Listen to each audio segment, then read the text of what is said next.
Assalamualaikum warahmatullahi wabarakatuh. Waalaikumsalam warahmatullahi wabarakatuh. Selamat pagi dan salam sejahtera untuk kita semuanya. Halo para sedulur tani sekalian, bagaimana kabar Anda hari ini? Semoga dalam keadaan sehat dan selalu dalam lindungan Allah Subhanahu wa taala. Masih bersama saya Maika di podcast Sambang Tani Dinas Pertanian Kabupaten Purbalingga. Sambang Tani bersama membangun pertanian Purbalingga. Alhamdulillah pada kesempatan hari ini kita bertepatan dengan 1 tahun merayakan launchingnya podcast Dinas Sambang Tani Dinas Pertanian Purbalingga dan juga bertepatan dengan Hari Krida Pertanian. Apa itu Hari Krida Pertanian? Hari Krida Pertanian adalah kegiatan untuk mengenang dan menghargai insan pertanian, baik itu dari petaninya, dari peternak, pengusaha, pegawai, dan semua yang bergerak di dunia pertanian. Untuk itu, pada kesempatan yang bahagia ini, saya akan ditemani dengan beberapa narasumber. Beliau-beliau ini adalah rekan-rekan kami dan juga praktisi-praktisi yang ada di Kabupaten Purbalingga. Untuk yang pertama adalah Mas Suwanto. Mas Suwanto, bagaimana kabarnya? Alhamdulillah baik, Mbak. Kameranya di depan Mas. Beliau ini adalah petugas penyuluh lapangan, tetapi beliau juga aktif di P4S. Kemudian selain itu beliau juga termasuk petani milenial karena langsung bergerak di pertanian organik ya Mas ya. Iya. Jadi aktivitasnya banyak sekali dan di dunia pertanian organik di Kabupaten Purbalingga sudah cukup dikenal ya. Kemudian untuk selanjutnya adalah Mas Sidik Saifuddin. Mas Sidik, gimana kabarnya? Alhamdulillah sehat. Ya, Baik. ini adalah petani milenial kita, petani muda. Meskipun bukan dari sarjana pertanian ya Mas, justru dari telekomunikasi. Ya, tapi tertarik dan suka di dunia pertanian, sehingga beliau ini adalah didaulat sebagai ketua KTNA di Kecamatan Kalimana, kemudian juga aktif di ketua P4S di Serbumas, ya, dan juga praktisi muda kita gitu. Selamat datang Mas di podcast Dinas Pertanian ya. Sudah beberapa kali datang ke dinas ya? Sudah beberapa Sudah kali. sering Ya, sering ke Dinas Pertanian. Siap ya. Untuk yang ketiga ini narasumber kita adalah Mas Bangun Wismo Hartono. Selamat siang Mas Bangun. Siang, Ada ya. Beliau adalah dari UKM Brian Food ini dan juga praktisi. Jadi Mas Bangun ini sudah produknya banyak ya Mas ya. Untuk dan sudah sering diundang sebagai praktisi atau pembicara untuk UKM juga ya Mas. Betul, juga sinergi dengan Dinas Pertanian juga. Siap. Jadi di sini kita ada terwakili oleh dari hulu dan hilir sampai ke hilirnya. Yang utama adalah para petani-petani muda kita, karena seperti yang kita tahu ya, saya Mas aja ya, karena kayaknya masih lebih muda dari saya ya. Jadi bahwa permasalahan di dunia pertanian kita ini kan juga termasuk regenerasi juga gitu. Jadi pertanian itu identik dengan orang tua atau identik dengan para petani mudanya itu kurang tertarik seperti itu. Saya ke Mas Wanto dulu nih selaku rekan kami juga di karena selain sebagai praktisi di lapangan juga, pelaku juga, tapi Mas Wanto kan sebagai seorang petugas ya. Betul. Jadi ini mendampingi teman-teman kelompok di lapangan ini. Bagaimana Mas bisa diceritakan kondisi di Purbalingga khususnya? Atau untuk kemajuan ke depannya seperti apa? Oke, terima kasih. Jadi untuk kondisi saat ini, terutama untuk dunia pertanian di Kabupaten Purbalingga, ini terjadi beberapa hal yang sangat pelik, terutama untuk dunia pertaniannya. Karena apa? Karena sekarang selain daripada tanah yang sudah mulai mengalami degradasi, juga masalah regenerasi dari petani ke petani atau petani regenerasi ke penerusnya itu sudah mulai sangat langka. Nah makanya kita dari teman-teman juga untuk bagaimana caranya di Kabupaten Purbalingga ini ada sebuah pemberdayaan. Dalam pemberdayaan ini kita bagaimana caranya supaya nanti bisa membentuk sebuah kemandirian, supaya nanti dari hulu sampai ke hilir itu bisa kena semua. Sebagai misal contohnya seperti ini.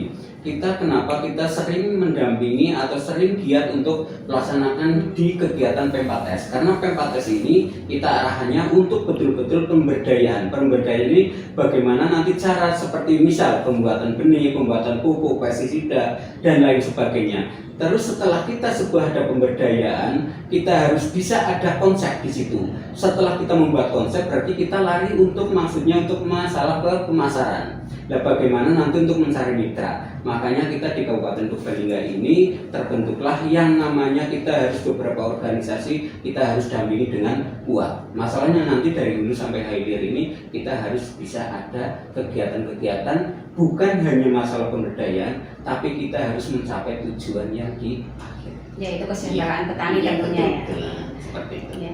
Jadi Mas Wanto, P4S mungkin para sedulur tani semuanya tidak semua mengetahui sebenarnya P4S itu apa. Nah itu kalau bisa diceritakan ya, kalau di kita ya, internal lah ya. Jadi P4S itu pendampingan yang bagaimana? Nah, ini salah satunya ada Mas Sidik di sini dari P4S Serbumas, ini salah satu dari Kalimantan, dan juga ada beberapa P4S sebenarnya di Kabupaten Purbalingga, dan juga ada teman-teman kita dari P4S Rinabaya Farm yang alhamdulillah ini juga kerjasama dengan Mas Sidik, karena itu salah satunya kita menerjukan di situ pemberdayaan terutama untuk regenerasi terutama anak muda.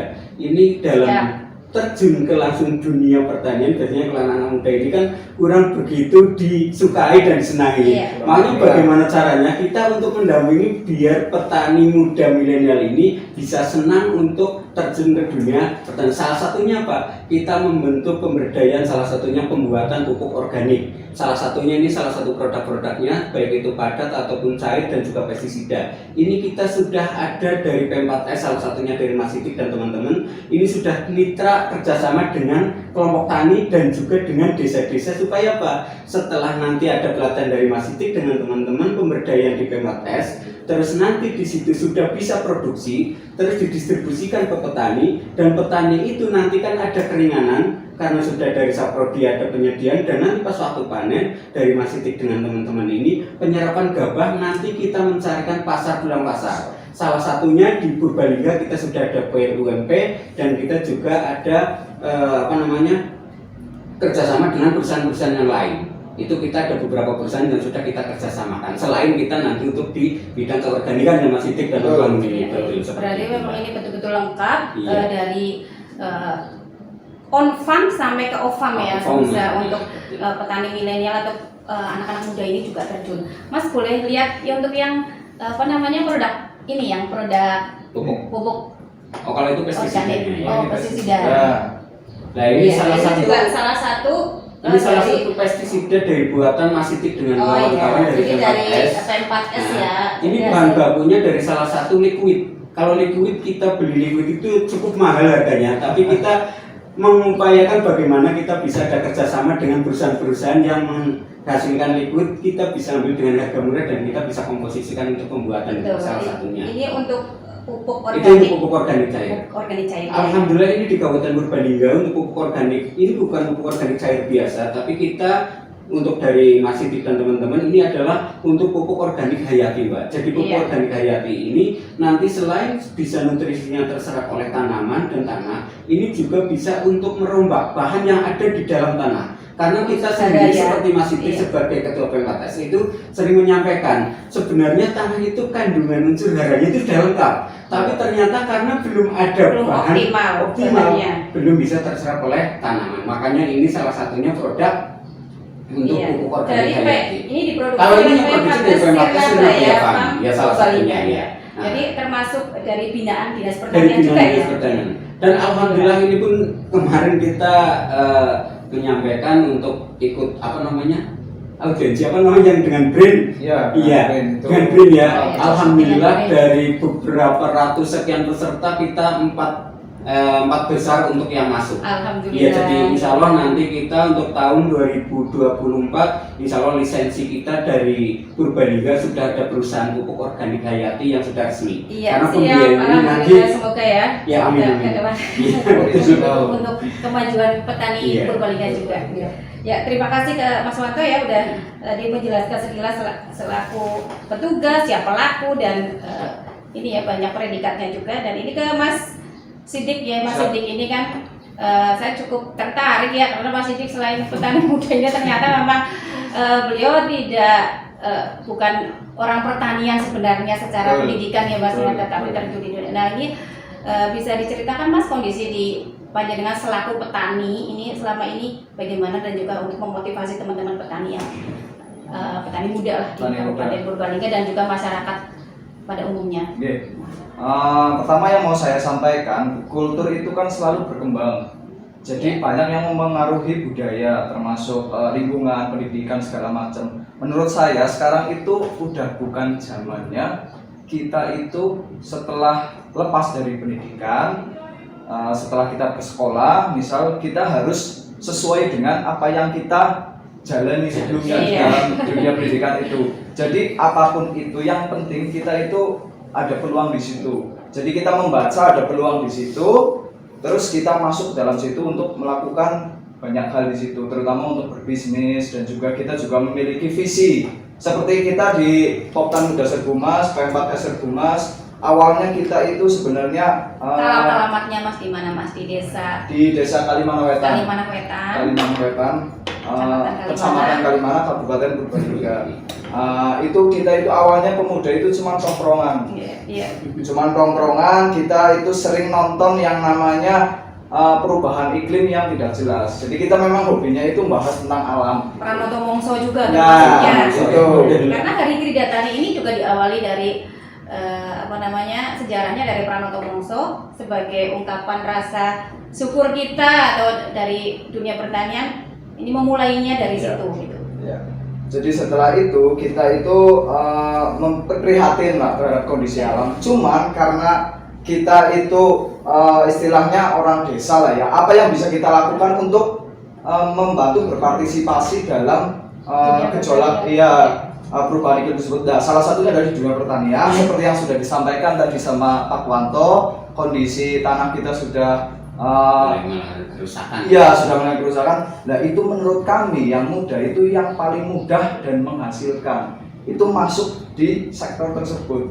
Karena ya kita semua tahu lah ya kalau dunia pertanian itu menyumbang gas rumah kaca itu nomor 2.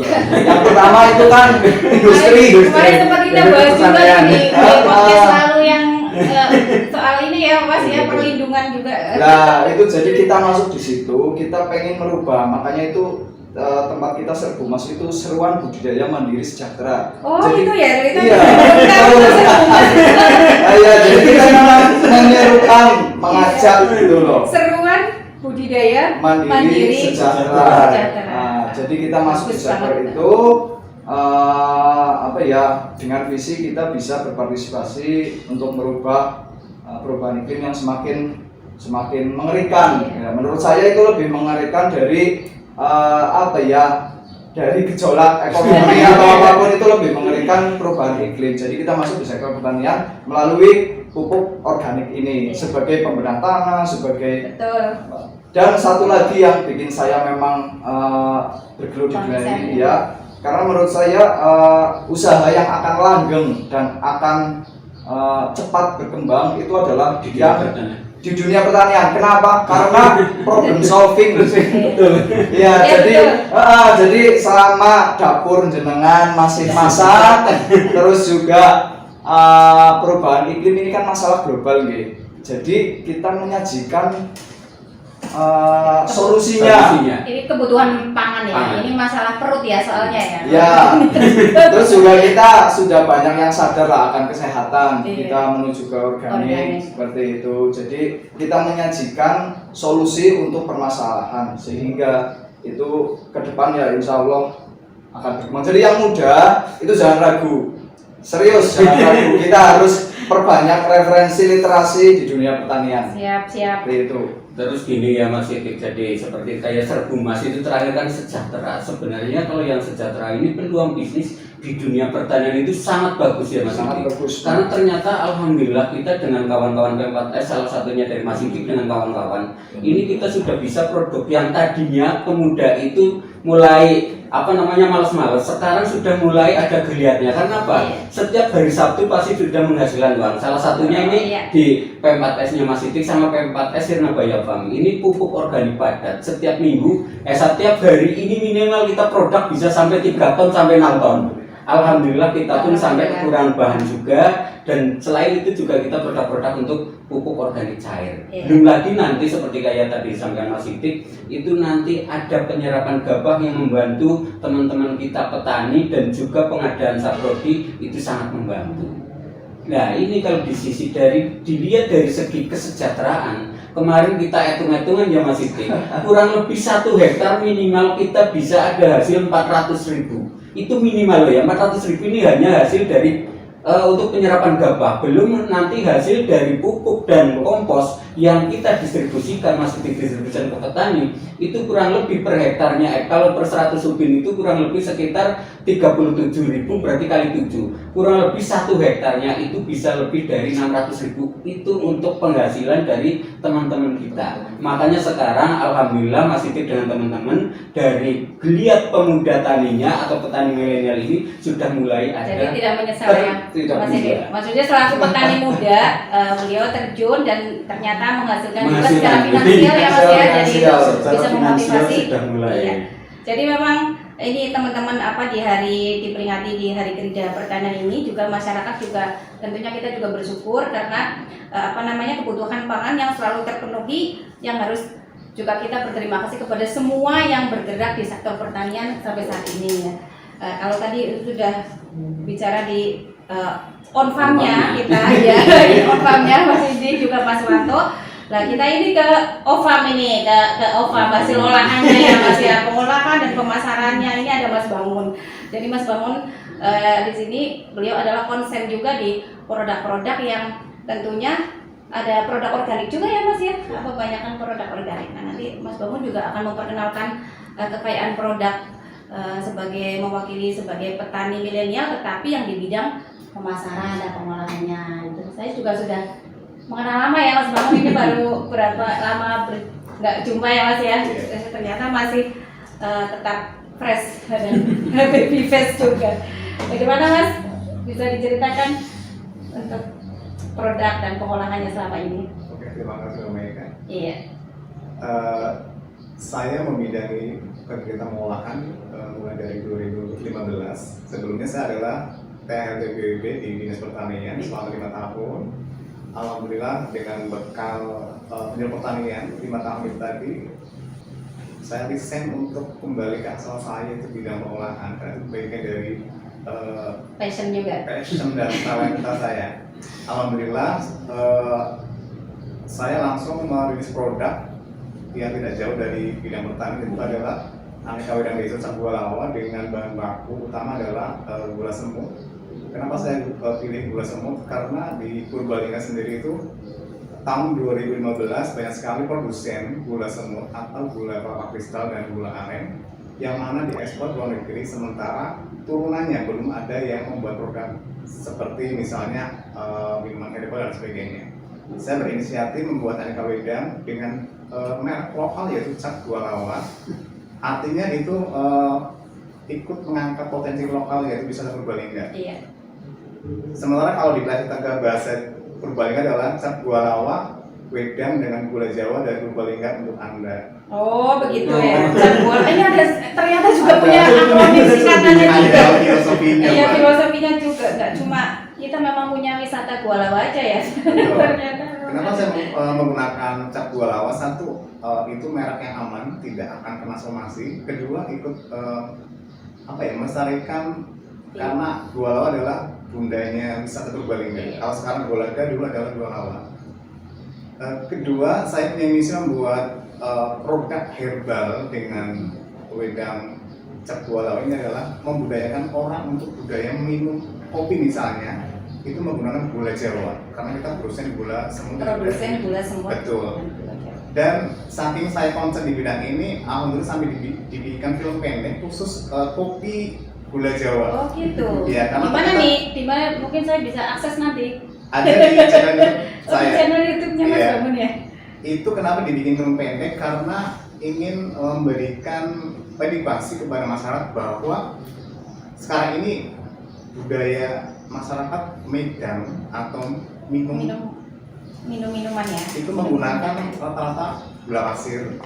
Sementara kita adalah pengusaha gula yang banyak diekspor, sementara tingkat konsumen dari masyarakat sendiri masih rendah. Alhamdulillah berjalannya waktu dengan saya merilis sekitar 10 varian, ada wedang kopi gula Jawa, wedang jahe, wedang bajigur, Ada bandrek. nggak Mas produknya di sini? Maksud salah satunya mungkin bisa di. Nah ini contoh yang Kopi gula. kopi gulawa, ini yang original, Oh, iya, yang kopi tanpa gula gula. Terus ini juga Ini ada jahe. jahe merah, ini menggunakan bahan bakunya gula semut. Jadi kita tinggal seduh sudah mengandung gula semut. Walaupun tidak semanis gula pasir, yang pasti adalah lebih menyehatkan. Lebih sehat ya, Iya. dan juga organik. Betul. Ada juga minuman yang saya habis, yaitu namanya wedang menir. Itu oatmealnya Indonesia karena menggunakan sereal beras, tapi menggunakan gula semut. Beda dengan oatmeal pada umumnya karena kami menggunakan sereal beras, yang mana ini praktis tapi mengandung tes tradisional. Jadi wedang menir ini adalah minuman, Wedang menir. ya wedang menir. Itu adalah minuman tradisional warisan leluhur yang belum ada yang mengangkat menjadi suatu produk. Alhamdulillah Brand Food mengangkat ini menjadi produk kemasan modern, yaitu seperti sereal pada umumnya. Uniknya adalah di sini kita mengandung sereal beras dan unsur gula semut. Jadi kalau untuk orang-orang yang sibuk ini bisa untuk pengganti sarapan. Oh iya, ini berarti tetap tidak terlepas dari gula semut atau gula kelapa itu sendiri yang Betul. menjadi termasuk produk unggulan Kabupaten Purbalingga ini ya. Betul, kami mencoba membudayakan masyarakat agar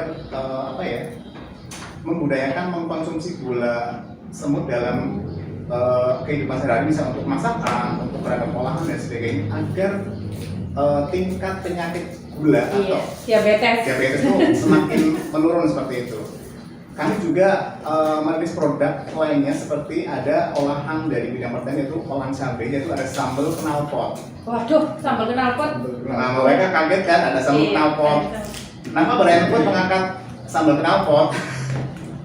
Kembali, Knalpot juga salah satu ini ya, ikon kita juga Nah. ya di Kabupaten Purbalingga. kan juga. nggak mungkin saya merilis produk sambal bulu mata misalnya. Mungkin sama-sama viral, tapi secara etika tidak masuk. Jadi kenapa saya Iya. membuat capnya knalpot? Satu, ini ikon Purbalingga, Iya, dan ini betul. amat tidak kena somasi. Somasi. Dan kedua, saya ikut mengangkat potensi lokal Purbalingga lewat produk. Nah ini adalah sambal kemasan perdana di Purbalingga untuk kelas rumahan. Alhamdulillah di 2016 di saat cabai harganya 150.000 saat itu. Dan alhamdulillah berjalannya waktu produk ini alhamdulillah sudah masuk di 10 besar produk oleh-oleh yang dicari di Purbalingga. Oh begitu. Jadi untuk sahabat pencinta pengolahan pertanian, jangan kecil hati, ayo rame-rame kita bikin aneka produk Purbalingga dengan kekhasan masing-masing, karena menuju khas produk itu perlu waktu yang lama. Seperti itu. Alhamdulillah Brand Food selalu mengangkat merek menggunakan yang berbau Purbalingga, sambal knalpot, wedang cakwalawa dan sebagainya. Karena apa? Sekarang ini merek itu harus dipatenkan dan aman dari urusan hukum dan sebagainya. Iya, ini menarik sekali ya. Ini Mas Bagus, jadi Mas Bangun. Bangun. Nah, jadi ada padan hijau, sambalnya macam-macam ya variannya ya Mas ya. Untuk sambal knalpot Oke. kita ada 14 varian. Kami mengusung sambal Nusantara, yaitu sambal dengan ragam yang ada di Indonesia. Ada sambal baja, sambal padang hijau, sambal Iya. rendang, sambal matah dan sebagainya, yang mana itu menggambarkan cita rasa sambal Nusantara Iya. seperti itu, maupun diciptakan dari Purbalingga. Iya. Berarti ini bahan-bahan komoditasnya juga didapat dari petani lokal, Lokal petani kita Purbalingga. ya. Jadi untuk itu teman-teman para sedulur tani sekalian, kita itu udah dari off farmnya sampai on farmnya ini dilakukan oleh petani muda atau petani milenial kita sudah terwakili ya, berarti ini jadi tidak usah segan atau tidak usah ragu untuk terjun atau untuk melakukan usaha bisnis seperti di yang teman-teman lakukan ini di dunia pertanian. Ya teman-teman sekalian, ini pada kesempatan yang baik ini yang bertepatan dengan Hari Kerja Pertanian, barangkali bisa disampaikan statement untuk para sedulur tani atau para pemirsa kita, podcast kita pada siang hari ini. Kira-kira apa nih supaya nih dari Mas Wanto, dari hilirnya, kemudian dari hulunya Mas Sidi dan juga Mas Bangun, supaya kita ini kan sinergis ya di Kabupaten Purbalingga untuk memajukan pertanian Purbalingga khususnya dan pada pertanian secara umum. Gimana Mas Wanto? Oh ya, jadi gini, para teman-teman semua, sedulur tani semuanya, jadi untuk di kita, mari kita tingkatkan terutama untuk mensejahteraan diri kita, keluarga kita, dan masyarakat pada umumnya, khususnya untuk di Kabupaten Purbalingga. Iya. Nah, kita dengan teman-teman kita insya Allah siap untuk mendampingi, baik itu dari segi budidaya, dari segi bagaimana caranya kita betul-betul membentuk secara kemandirian, bukan kemandirian hanya sebagai slogan, tapi betul-betul membentuk sebuah kemandirian. Insya Allah kita siap, baik itu secara nanti pendampingan untuk di Pempatesnya atau untuk di pelatihannya, atau nanti dalam hal untuk pemasarannya, atau nanti dalam kemitraannya. Insya Allah kita dan untuk pendampingan dari hulu sampai ke hilir, karena kita sudah semua teman-teman ini sudah kita ke PK seperti itu. Alhamdulillah ya, dan semoga teman-teman penyuluh pertanian juga semua akan kompak sinergis untuk iya. membantu para petani di Kabupaten Purbalingga. Untuk Mas Sidik, bagaimana ini dari pelaku usahanya atau petani mudanya? Ya kurang lebih hampir sama dengan Pak Wanto ya. Jadi kita mungkin kalau yang muda itu kan mau bertanya ataupun mencari tahu itu mungkin sekarang agak kurang. Nah, dengan itu saya menyemangati seperti yang saya sampaikan tadi. Jadi di dunia pertanian ini peluangnya itu masih sangat luas, masih sangat besar, apalagi kurangnya ada regenerasi dari petani yang kita bisa hitunglah. Contoh realnya saja, faktanya di tempat saya itu banyak yang sawahnya, lahannya itu dikembalikan. Tidak ada yang mau nggarap. Itu karena apa? Ya karena tidak ada yang meregenerasi. Tidak ada, jadinya sangat potensi itu. Dan percayalah itu trennya akan semakin naik. Iya. Jadi jangan sampai kita itu berpikiran bahwa masuk dunia pertanian kotor lah, apalah nun sewune, kemiskinan itu tidak sama sekali. Jadi kita itu jadi petani juga harus cerdas. Iya. Karena petani cerdas, petani berdasi juga ya. Ya. Tadi nyambung sama Mas Bangun ya. Jadi intinya kita harus tetap semangat dan tetap apalagi untuk usaha di dunia pertanian yang notabene adalah urusan pangan, ini adalah urusan wajib ya bagi kita semuanya ya. Terus terima kasih berarti kepada Mas Bangun nih, terakhir gimana nih untuk sebagai OFAM-nya yang menerima hasil atau yang melakukan pengolahan dan pemasaran di hasil pertanian. Iya Mbak, kebetulan berarti juga concern di bidang kebudayaan, tidak fokus produksi dan pemasaran, kami juga concern bidang kegiatan pelatihan. Alhamdulillah, selepas dari penyuluh pertanian, saya juga langsung terjun di bidang kebudayaan, yaitu menjadi praktisi, artinya bersama dengan seperti kelompok tani, KWT, dan PKK yang membidangi bidang pengolahan. Artinya sinergitas dengan bidang pertanian, saat umumnya baik di Purbalingga maupun di luar Purbalingga. Ya, kebetulan mereka juga multi-program untuk referensi para pengundang kami. Misalnya ada kegiatan pelatihan, kita akan mengikuti kemauan dari pengundang, misalnya pengolahan hasil pertanian apapun yang masih masuk akal kami penuhi. Alhamdulillah berjalannya waktu kami juga masuk di bidang kegiatan pengajaran di sekolah-sekolah dengan adanya roadshow, yaitu kegiatan pengolahan hasil pertanian di SMK, di SMA dan sebagainya, agar generasi muda mulai mencintai bidang pengolahan hasil pertanian. Karena Purbalingga masih butuh banyak produk unggulan, terutama kayak sekarang di up tentang pengolahan hasil dari bidang komoditas nanas dan makaroni keju, karena itu bagian dari perda Pemkab Purbalingga agar olahan nanas bisa booming seperti Karika Wonosobo. Dengan berjalannya waktu, mudah-mudahan pengolahan seperti di Purbalingga makin maju dan generasi muda ini makin giat untuk mencintai bidang pengolahan pertanian. Iya, siap, dan ini menarik sekali ya. Berarti nanti nanas juga salah satu produk unggulan kita ya, karena di daerah atas ya sekarang kerja. Jadi demikian para sedulur tani sekalian, pada siang senang sekali kita bincang-bincang hari ini. Jadi di bertepatan dengan hari Krida ini kita mengucapkan selamat Hari Krida Pertanian, sukses pertanian kita, sejahtera petani kita. Untuk itu saya Maika mengakhiri podcast pada hari ini. Jangan lupa komen, like, dan subscribe di akun atau di channel podcast Dinas Pertanian Kabupaten Purbalingga. Sambang Tani bersama membangun pertanian Purbalingga. Terima kasih. Wassalamualaikum warahmatullahi wabarakatuh.